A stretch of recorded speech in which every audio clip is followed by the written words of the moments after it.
Hi everyone, welcome back to the channel. In today's video, I will show you how to fix the GE dishwasher no power in 2026. So first of all, you need to start by checking your home's breaker panel for a tripped dishwasher circuit.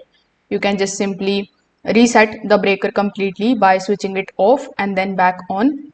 After doing so, you need to inspect the dishwasher's power connection under the sink if your model uses a plug. Just make sure that it is securely connected and reset any nearby GFCI outlet if it is applicable.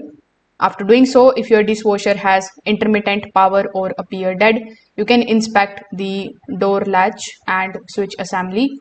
A faulty latch may prevent the dishwasher from activating even if electricity is available.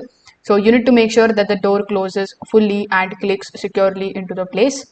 Now, after doing so, you just have to also power off the dishwasher at the breaker, and then you just have to do nothing but just wait for about 1 to 2 minutes. This is going to hard reset, and it can reboot the control board, clear the software glitches, and restore the power if the issue is caused by the electronic fault. Now, many GE dishwashers include this thermal fuse that shuts off the power if the unit overheats or experiences external or electrical surges. So, if the fuse blows, the dishwasher may appear completely lifeless. So, in that case, you just have to simply replace the fuse and it can often restore the operation. So, if this video helped you out, make sure that you like this video and subscribe to the channel. Thanks for watching.